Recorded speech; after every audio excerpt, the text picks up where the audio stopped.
આગામી 16 જુલાઈ 2026ના રોજ યોજાનારી ભગવાન જગન્નાથજીની 149મી રથયાત્રાની શાંતિપૂર્ણ અને સુરક્ષિત રીતે સંપન્ન કરવામાં અમદાવાદ પોલીસ અને વહીવટીતંત્ર દ્વારા વ્યાપક તૈયારીઓ હાથ ધરવામાં આવી। આ વર્ષે પ્રથમ વખત ક્લીન એન્ડ ગ્રીનના હેતુ સાથે રથયાત્રાના રૂટ પર ઇલેક્ટ્રિક વાહનો દ્વારા પેટ્રોલિંગ શરૂ કરવામાં આવ્યું।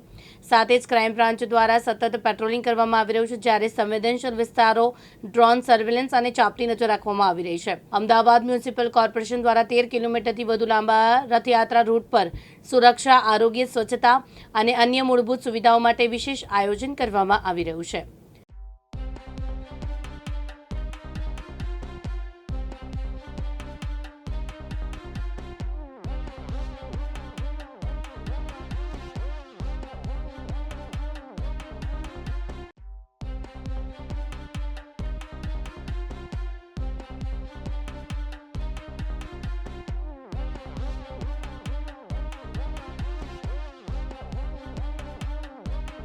जी, आगामी भगवान जगन्नाथ जी ની 149મી રથયાત્રાની તૈયારીના ભાગ સ્વરૂપે આપણા પોલીસ દ્વારા એરિયા ડોમિનેશન તેમજ ફૂટ પેટ્રોલિંગ માટે આજરોજ અહીંયા મંદિરથી રાયપુર ચોકી સુધી ફૂટ પેટ્રોલિંગ ગોઠવવામાં આવેલ છે। એમાં 120થી વધારે પોલીસ અધિકારી કર્મચારી જોડાવનાર છે। રસ્તા ઉપર જે વિસ્તારના જે આગેવાનો છે એમના સાથે મુલાકાત કરવાની છે।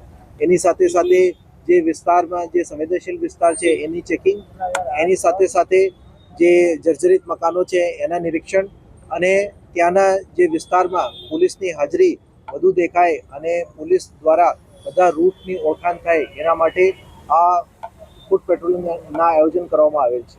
આ વિસ્તારમાં ટ્રાફિકનો પ્રશ્ન પણ મોટો રહેતો હોય છે, એને લઈને શું કામગીરી કરવામાં આવશે?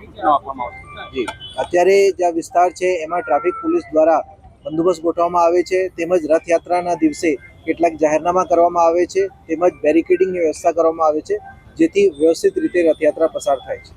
ધાબા ચેકિંગ અને ડ્રોન સહિતની જે કામગીરી છે એ પણ કરવામાં આવનાર છે? જી, આપણે સ્થાનિક પોલીસ તેમજ ક્રાઇમ બ્રાન્ચ બંને દ્વારા આ કામગીરી અત્યારે ચાલુ છે। વિસ્તારના જે રથયાત્રાના જે રૂટ છે એના ઉપર જે ધાબા ચેકિંગ છે એની સદંતર ચેકિંગ કરવામાં આવી રહી છે। એની સાથે સાથે રાત્રિના સમય પણ પેટ્રોલિંગ તેમજ વિસ્તારના જે HSMCR તેમજ અસામાજિક તત્વો છે એને પણ ચેકિંગ કરવામાં આવી રહ્યા છે।